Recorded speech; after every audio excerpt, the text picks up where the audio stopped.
Albertos, Polizogopoulos. Is a partner with the firm Vincent Dagenet Gibson, LLP in Ottawa, and practices constitutional, commercial, and civil litigation. He regularly appears before courts and appellate courts, including the Supreme Court of Canada, to advocate for his clients' rights to freedom of conscience and religion, freedom of expression, and other rights. He also frequently appears in media interviews and on panels to discuss constitutional law. Please welcome Albertos.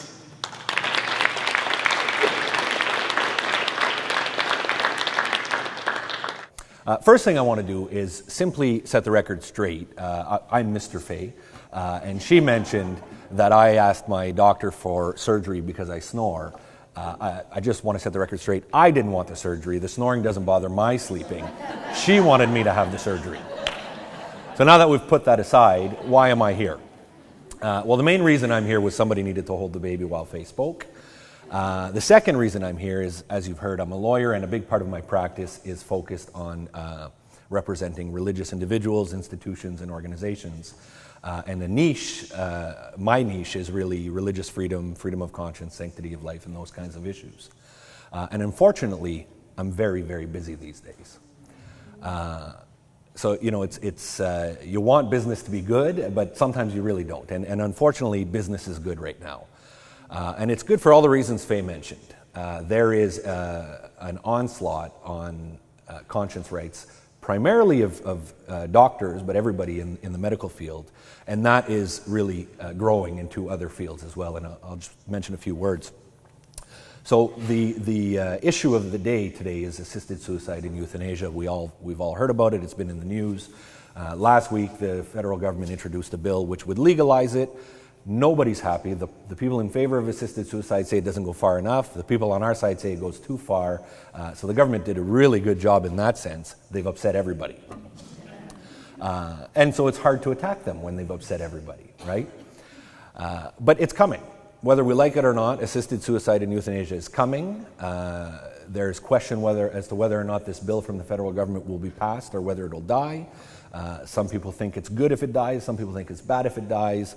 We'll see what happens. What we do know for sure is it is coming. It's already started in Quebec. We've already had, I think, 8 people. Alex will know off the top of his head. I think there have been 8 people throughout Canada who have gone through with the process outside of Quebec. This is a reality for us in Canada. And so if you're in the healthcare profession, and particularly if you're pro-life and in the healthcare profession, this is very, very concerning.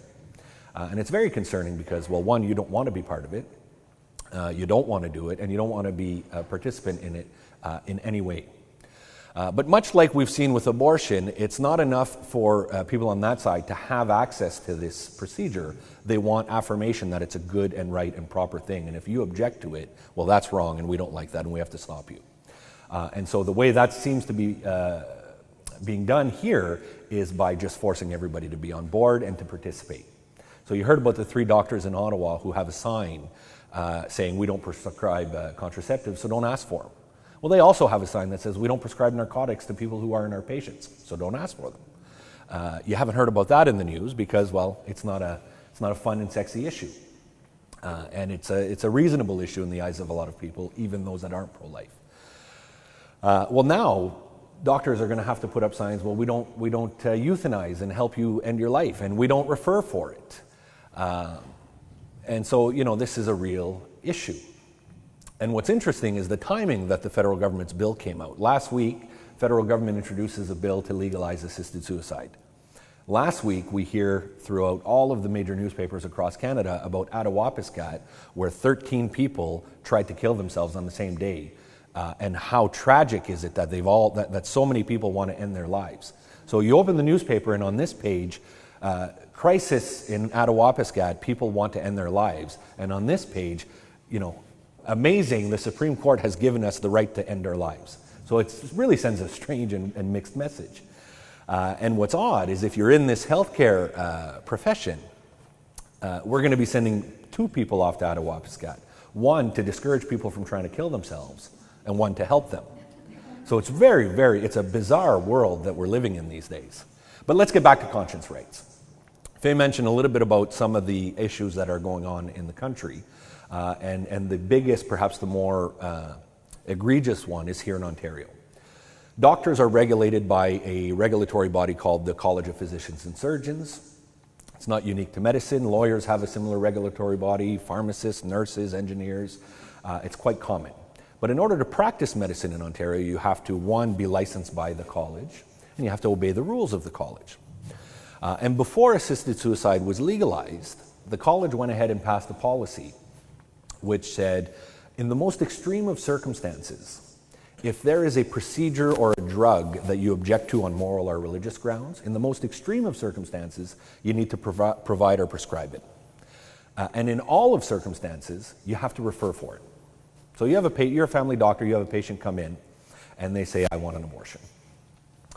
Until that policy was passed, you could have the sign on the wall saying, I don't do it, so don't ask for it, and that was fine. But now, because of this policy, you have to, if it's one of these extreme circumstances that haven't been defined, so we don't know what that means, you have to perform it, even though you may not be trained to do that. But in all circumstances, you have to say, I don't do it, go and see Joe, Dr. Joe will take care of it. Well, Dr. Joe doesn't require referrals. You can walk into his clinic and get it done. So why are we forcing this? Again, I think because they need the affirmation. So that policy applies to everything. It doesn't apply just to assisted suicide. It doesn't apply just to abortion or contraceptives or sterilizations or some of the more controversial issues out there. It applies to everything. So my doctor, who I went to see, and I said, look, I snore, my wife keeps jabbing me, and can we do something about it? He told me, no, I don't think it's necessary, get earplugs for your wife. Now, under this policy, he would have to say, go and see Dr. Joe, he'll do it for you. I mean, it's a benign example because it's so uncontroversial, but he felt, for medical reasons, that it wasn't a good procedure to go through. Now he's required to. So we have the public telling doctors how to practice medicine. As a lawyer, that scares me because we don't like anybody telling us what to do. And we feel like we're next. So that's the policy here in Ontario. It applies to everything. Since the Supreme Court decision legalizing assisted suicide, the same college has passed a policy, they call it an interim guideline, dealing specifically with assisted suicide and euthanasia. And you guessed it, it requires referral. Now, referral is not problematic for some, even some who are pro-life, but it's problematic for others. And this idea that sending somebody to somebody else is being complicit, that's not a new idea, certainly not in the legal concepts. It's a crime in Canada to sell marijuana. So if you come see me and I sell you marijuana, that's a crime. But if you come see me and I say, I'm not the right guy, go and see Joe, I'm now complicit and I can be charged for that. So we recognize the complicity of a referral in criminal law, but we don't recognize it in healthcare and other issues. So it's a very incoherent system that we're living in, very much like one page of the newspaper, crisis in Attawapiskat, people are trying to end their lives. Glory be to God, we now get to end our lives. It's an incoherent message that's being sent. And I think that the result, I think we have that coherence because the people that are pushing this don't really care about rationale and coherence. They just want to get their goal, which is access and affirmation that what they're doing is right. So that's here in Ontario. As Faye mentioned, there is a challenge to that policy requiring referral. Yours truly is the lawyer. I think we have a good case. I think the law is on our side. But when you fight these kinds of cases, the law doesn't really matter. A lot of the times it will depend on the judge or the judges deciding the case. We win cases that we should lose and we lose cases that we should win. And when you fight these kinds of cases, unfortunately you often lose more than you win. So we'll see what happens. But of course what happens in that case will set the tone for the rest of the country. But now we have the Supreme Court decision legalizing assisted suicide. And it's not just the College of Physicians that has decided to jump on this bandwagon. The College of Nurses, which regulates nurses in Ontario, has also passed an interim guideline. And theirs is even more egregious than the physicians. If you're a nurse in Ontario, keep in mind, assisted suicide remains illegal. Until June 6th, it is illegal in Canada to help somebody end their lives. And as of June 6th, if the federal bill passes, there'll be certain regulations. But today, it remains illegal to help somebody end their lives. But the regulatory body for the nurses in Ontario have passed an interim policy that require you, nurse, to refer somebody who asks you. So somebody comes to see you, you're a nurse, and they say, I have XYZ and I want to end my life. You now have a positive obligation, according to the College of Nurses, to refer them to somebody who will help them. And if you can't find somebody to refer them to, you got to do it yourself. So this is where we're going. What's the goal? I said earlier the goal might be affirmation and just making people feel good about this choice. The goal might also be to drive us out of medicine. If you're not going to play ball, go play somewhere else, and it's not going to be here. And then once you get rid of all the pro-lifers, well, who's going to push back? Now, the pharmacists, the College of Pharmacists in Ontario, they've passed a similar policy too. Again, it's illegal to help somebody end their lives. But if you are a pharmacist in Ontario and somebody comes to see you and says, I want to end my life, we don't even know what drug they're going to be using, you have to refer them. This is what's happening in Ontario right now. Similar policies in Saskatchewan from their College of Physicians, and many of the regulatory bodies across the country are talking about these issues. So it's concerning. It's concerning. Now, legally, I think it's wrong for the colleges to do that. I think that the case we've brought here in Ontario is a good case. I think we can win. I think we should win. Will we? We'll see. And the reason I think that is, as Faye mentioned, every government body, which includes these regulatory colleges, is bound by the Charter of Rights and Freedoms. And the Charter of Rights and Freedoms guarantees, it's the first right it lists, freedom of conscience and religion. You cannot have the government force you to violate your conscience or your religious beliefs. Now, there are circumstances where you can be forced. And the prime example we've seen in Canada are minors who are Jehovah's Witnesses. They want to refuse a blood transfusion. The parents want to refuse blood transfusions for their kids. And the courts say, well, you know what? We have to balance here, and the right to life wins over the freedom of religion, so we're going to go ahead and do that. Now, the right to life today now includes the right to assisted suicide, so who knows how that's going to play out in the future. But the law as it stands in Canada is the government cannot force you to violate your conscience or your religious beliefs or practices. So because of that, I think what these colleges are doing violates that, because you now have a doctor who is required to participate or refer. And referral is complicity, and if you're Catholic, and I suspect most of you are, we actually have some very clear doctrine from church leaders. We have encyclicals that are very clear that referral is complicity. If you're a Protestant, you have the same beliefs, you have the equal protection. It's a little bit harder to justify doctrinally, but it still exists. So I think what they're doing is wrong, and I think the law's on our side, and I think we need to fight. So Faye mentioned that people in the pro-life community need to be supporting these causes, and they do. And one of the ways you can do that, she listed a lot of examples for volunteers and jobs and things like that. Well, one of the things you can do, if you're not somebody who's tech savvy or has time to volunteer or do XYZ, is you can send money to these pro-life groups because they need it. Because I work at a discount on these cases, but I still get paid, so that still costs money. So these groups need money, and the reality is there isn't a lot out there. And why isn't there a lot out there? Well, as pro-lifers, we give to pro-life ministries and organizations, we give to our church, we give to, we sponsor kids in third world countries, we give and give and give and give and give, and we got to cut somewhere.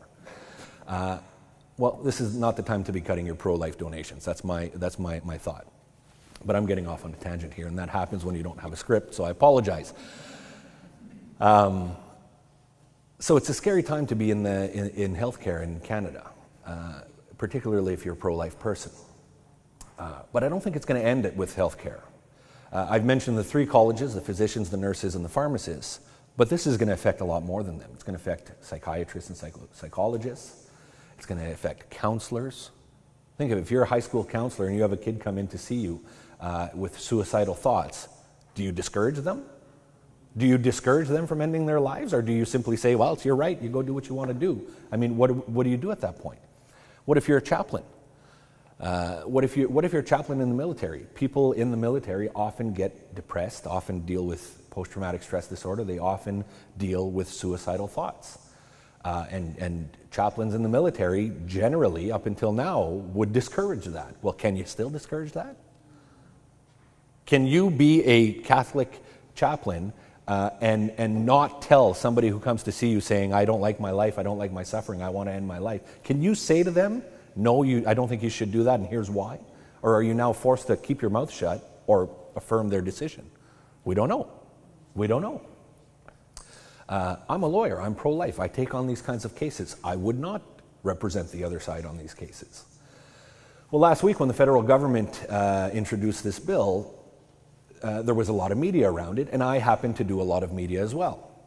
So I was doing interviews, I was on TV, on radio, and newspapers, and because it's 2016 and that's what you do, I was posting all of this on Facebook. And as a result, I got an email from somebody who is on my Facebook, but I don't really know, saying, I want you to help me.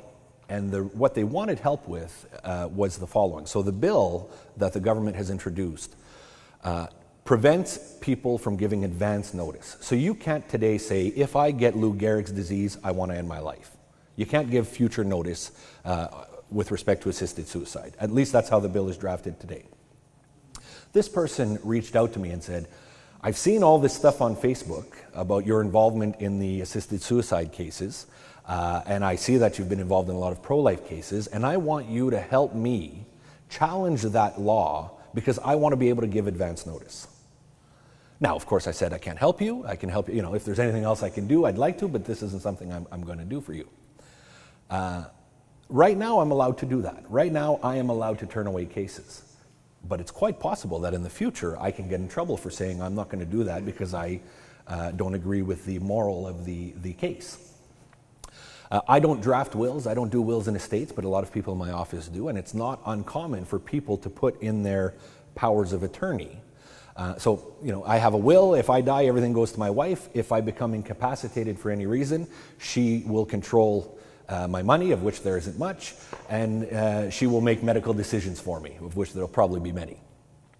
That's a power of attorney. Well, it's not uncommon in that power of attorney where you say, if I become incapacitated, this person will make medical decisions for me. It's not uncommon to include in there a line that says, I don't want heroic measures. If I'm going to die, let me die. Don't keep me alive on ventilators and things like this artificially. That's very, very common. Well, it's quite possible that we now have, in powers of attorney, people saying, if I get Lou Gehrig's disease, I want to be euthanized. Well, can a pro-life lawyer say, I'm not going to, go somewhere else, I'm not going to put that in your will? Right now we can, but will we be able to in the future? And if we are still able to in the future, will we be required to say, go see Joe, he'll do it for you? This is what's at stake here.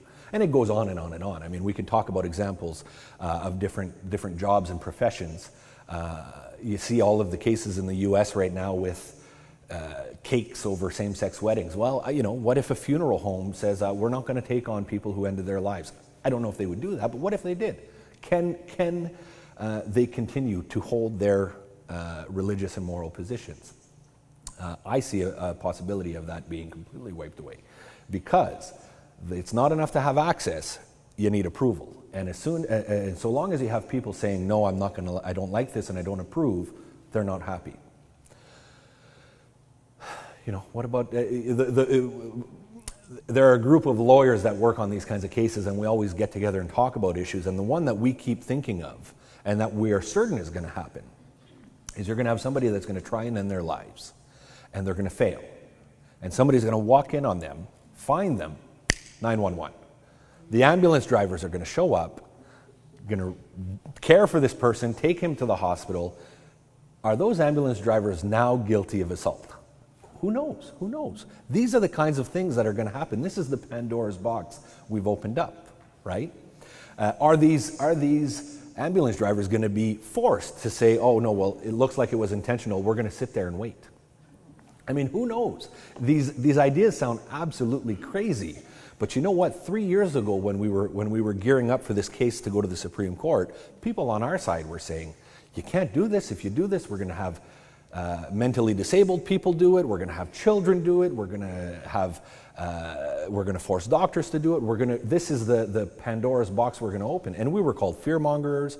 We were called irrational. We were told all of these things. We were told that we were not looking at this objectively, and all we were trying to do was scare people.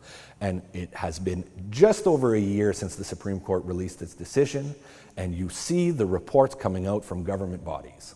There was an intra-provincial panel, which included every province in the country except for Quebec, because they're already doing it. And they put out recommendations that said minors should be allowed to do it, mentally ill people should have access to this, all doctors should be forced to participate either positively or through referral. It should be funded, and if you have a life insurance policy that excludes suicide, well, that shouldn't fly. They should have access. This is a panel created by 12 of the 13 provincial or territorial jurisdictions in Canada. These are the recommendations. Federal government had their own panel, same kind of recommendations. All hospitals have to do it. All hospitals, including faith-based hospitals. All doctors have to do it. Minors should be allowed. You should be allowed to give advance notice. There should be no waiting period. Mentally ill people should have access. In less than 3 years, and in just a year since the Supreme Court ruled, that's where we've gotten. So I'm using these examples. I know they sound crazy. I know they sound extreme. I feel they're extreme. But if you look at the last year, is it really that unreasonable to think that we'll get to a point where an ambulance driver shows up, finds somebody who tried to end their lives, and is told, you have to sit there and watch? I mean, it sounds crazy, but if you look at the last year, is it really that crazy? Who knows? Who knows? So I'm just going to say one more thing here about faith-based hospitals, because that's a real issue as well. I don't know what the hospital situation is here in Cornwall, but I act for a group of an association of Catholic healthcare institutions, hospitals, nursing homes, hospices, and there are a lot across the country, and of course they don't want anything to do with this. Are they going to be forced to? Are we going to have a hospital? I'm from a small town in Northern Ontario where we have one hospital. It's not a faith-based hospital, but it's one hospital. There are certain towns where the only show in town is a Catholic hospital. Are we going to be in a situation where that hospital has to either compromise and lose its Catholicity, because as soon as it starts doing this, they're going to lose their the bishop's going to step in and pull their Catholic title. They're going to cease being a Catholic hospital, or will they simply shut their doors? Faye talked about access, about how this wasn't a problem that needed to be solved. We're making the problem worse if the concern here is access. Because you have doctors packing up, moving to the US, and you're going to have hospitals shutting their doors and just leaving the game. So it's a concern. It's a real concern. And that's why you have so many groups like the EPC, like CPL, like the doctors' groups. They've not been advocacy groups in the past. They've been, the Christian Medical Dental Society and the Canadian Federation of Catholic Physician Societies. They've not been people to go to courts and go to government. They've been there for fellowship with like-minded doctors. Let's pray together, let's read the Bible, let's have Bible studies together, let's encourage each other in our practices, because practicing medicine is a mission as much as it's a vocation. Well, now they're actually warriors. Now they are fighting these fights. And you might not be a doctor and you might not be a nurse, but if you work with people, there is a chance that the pending assisted suicide regime will affect you. So again, I said it's a scary time to be in healthcare. Well, it's a scary time to be pro-life in Canada, because we don't know how this is going to affect us. And so I see there's a few minutes left. I'll leave it at that. If there are any questions, I'm happy to take them. I'm sure Faye's happy to take them as well. And I see that. I just have one thing to say. I find that for pro-life, that the media is our biggest enemy. That in the media we only see one side, and they make it look like we all pro-choice. No, I agree. Look, I go to the march every year, and it seems there's at least 20,000 people for the last 3 or 4 years, and then there's 30 or so pro-choicers on the sideline screaming with their shirts off, and they get all the attention, right? So you're right, and I mean, some media outlets are better than others. On the day the bill came out from the federal government, there was I was busy, Faye was busy. There were a lot of news organizations looking for the pro-life position, but there were a lot that weren't. And so you're right, and what we need to do is we need to support outlets like LifeSite and the Catholic Register and the Interim and these kinds of outlets. But you know what? If you can write, if you're a writer, write some op-eds and shop them around. They'll get published, they won't get published, put them up on a blog. I mean, we can counter, with the internet, it's good, it's bad, it's a lot of things, but we're now in a position to try and counter that narrative in a much more aggressive way. So. This is mostly younger people, older people do not go online. Oh, I don't know about that. Alex is online every day, and he's an old guy. The other side of that too is, Dale mentioned in my bio that I started at the EFC, the Evangelical Fellowship of Canada, and one of the things I really appreciate about working there is that they sent a group of us to the very top media trainer in the country. So this is someone who goes across the border, coaches prime ministers, presidents and prime ministers about how to deal with media, top executives, that kind of stuff. And we spent 2 full days with this top-notch trainer being grilled like crazy. It was horrifying. At one point I thought I was going to cry. It was rough. He asked every question, put me in a tough corner, belittled my beliefs, but he prepped me. And so I think one of the things that as a movement, and we're doing it better and better, is we need to equip our leaders and our people and our passionate volunteers who are willing to do media and to do it well. By virtue of living in Ottawa and our connections, I don't know what it is, we're friends with some top media personalities. And you know, they have their own perspective, but one thing we hear often is it's hard to find, for example, a pro-lifer to talk to us because they assume the boogeyman.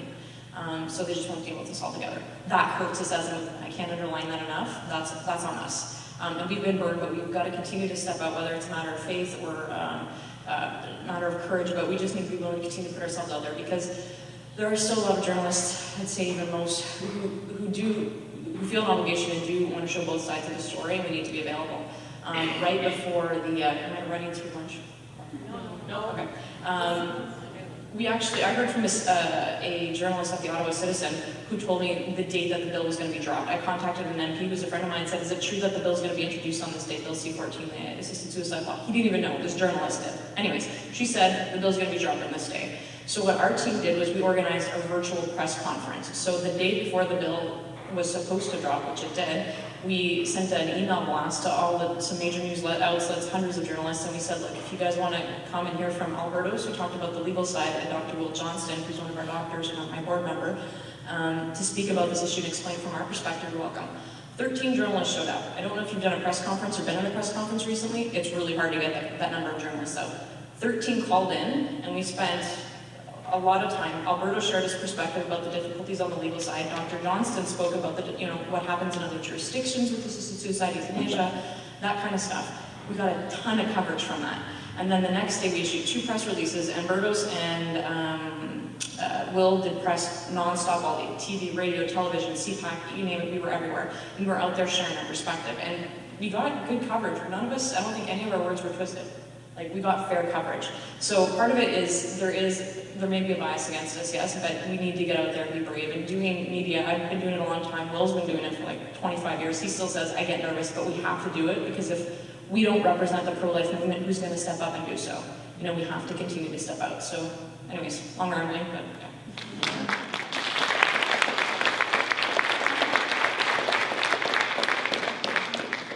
Any other questions for them? I'm assuming that the people who are running the colleges are smart people.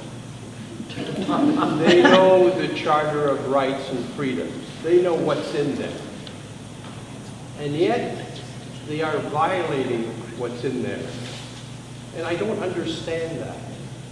How could they make it compulsory for someone who does not want anything to do with doctor-assisted suicides? Why are they telling doctors, if you don't do it, you have to refer the case to someone else? While the Charter of Rights and Freedoms is there, it's clear that these doctors who oppose that have rights too. So I don't understand how these smart people are violating these laws. Could you explain that to me? Well, look, I don't understand it either. So here's the reality. We as a pro-life movement have been asleep at the wheel on this issue in some ways.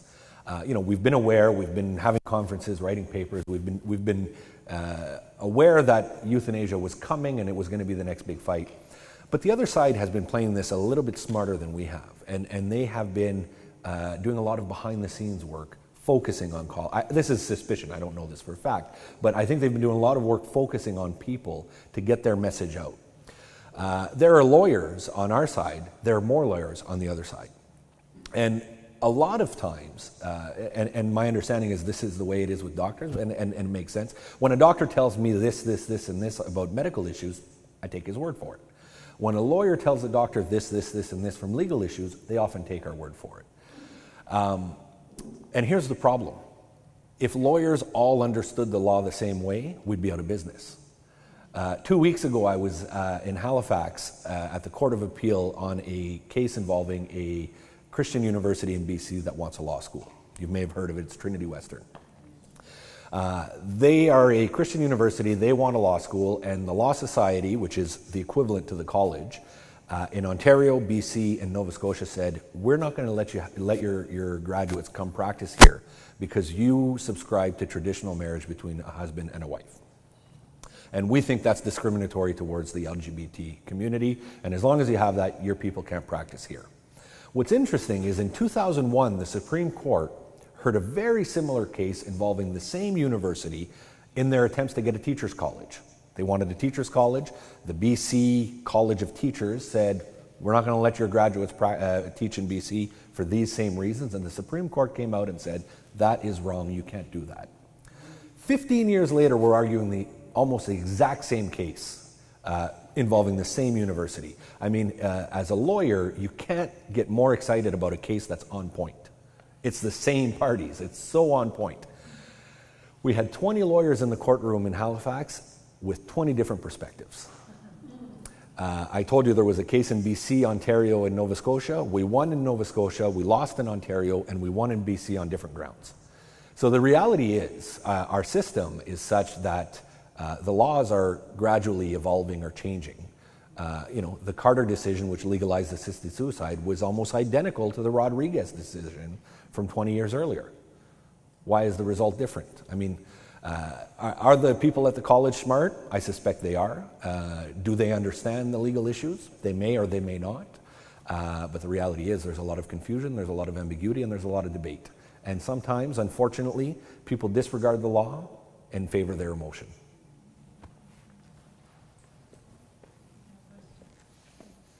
Okay.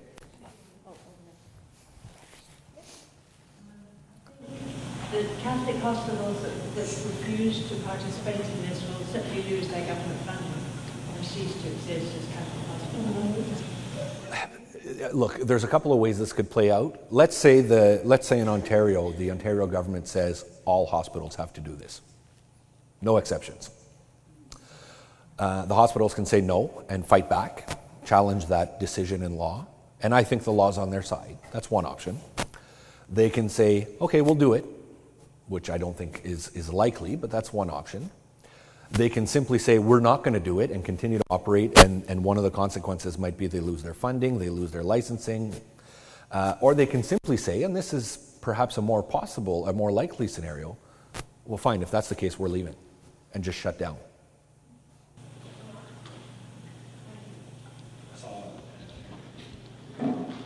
For me, this is such a big giant. Who am I? How do you not get discouraged? Look, Faye and I look at each other at least once a month and say we should move to Texas because we get discouraged about these issues. But you can't. I mean, look, I'm going to take for granted, and I might be wrong, I'm going to take for granted we're all people of faith. That's why you don't get discouraged. You get active, you get involved, you get angry, and you walk into the temple and you flip tables. I mean, that's what we do.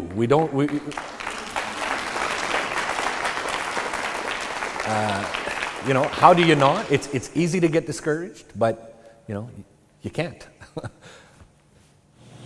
Oh, sorry. Yeah, and it's just what's the story there, the illustration where someone's walking along the beach and they throw back one starfish. We've got friends who work, for example, for the Canadian Center for Bioethical Reform, CCBR, many of you probably know them. They always have stories of a woman whose mind was changed. It made a life for that baby. It made a change for that baby. It made a change it saved that life. It made a change for that woman and her family. And it's the same thing with these issues. Where were we yesterday, the day before? Someone was talking, we held a talking group thing on Thursday about elder care. and a woman speaking works in this area, and she was talking about how some people who are left alone and the elderly who are very much at risk of demanding or requiring or requesting assisted suicide because they didn't feel their lives were valued would cry because she visited because they were so happy that she just came by to have coffee with them. Like, that's all we can't discourage. We are making differences for lives for people on the ground, and I do get discouraged, especially after I have a baby. This is my second baby. I pretty much go into depression for almost a month from reading the news because I'm like, what kind of world am I bringing my kids into? So I get it, and again, we talk about it a lot. And Albertos also mentioned there's a group of us lawyers that work together on these issues. We email each other about 40 times a day, nonstop, to keep each other going. News stories, jokes, illustrations, encouraging news bits. That's what we do to keep it going. If you need something, build that network, because I'm sure whatever you're doing is making a difference and valuable and you're changing lives. Just build yourself the community you need to keep going. Well, and the last point, we're not called to win, we're called to fight, right? We're called to be faithful, and unfortunately, you know, we know how the story ends, and it seems like on this earth we lose, but ultimately we win. So, you know, it's okay to be discouraged. In fact, it's part of the plan, I think. I said the pro-life movement has been asleep at the wheel on this issue in some ways, and it's easy for me to say that because I wasn't around in the 90s. But in some ways, I think there's merit to that comment. And as a community, we often say, well, you do it, just leave us out of it. You do it and leave me out of it. You do it and leave me out of it. And we just sort of retreat to our stained glass closets. You know, we stay home, we raise our family, we have our network. And there's a real appeal to that. You know, Faye mentioned the friends we email. We often joke about buying land and starting a compound. But you know what? I mean, again, we're not called to retreat. We're called to be in the world, right? So there's an element of shining the light. So. Just a quick point. In the 1940s, there was a little guy with a mustache who told people they had to obey orders. Yeah. And the price for not doing that was your life and your family's life. Yeah, look, I think it's lunchtime, so we'll end here. But you're right, and if there are 75,000 doctors in the country, I think, about. Pro-life doctors, they're probably, they're more than you think. There may be 7,500. If 7,500 doctors across the country said, we will not do this, and if you force us to, we are packing up and we're moving to a different country, that will send a message. That will accomplish things. But you know what? When you're 38 years old and you got 3 kids at home and a mortgage and $200,000 in student loans and 2 car payments, it's very easy to compromise and just keep your head down and do your job. So I hear what you're saying. I agree with you. And it's easy for me to say, let's be bold, because, look, I'm a litigator. That's my, it's my job to fight and upset people. But, it's easy to compromise. So you're right. If all the pro-life doctors simply said, we're not going to do it, they're not going to throw them all in jail. They're not going to lose all their licenses. But one person is good, and if you get one doctor to do it, they should. But if we can rally even a couple hundred across the country, that'll solve this problem. That will solve this problem. The problem is rallying those people, right? So.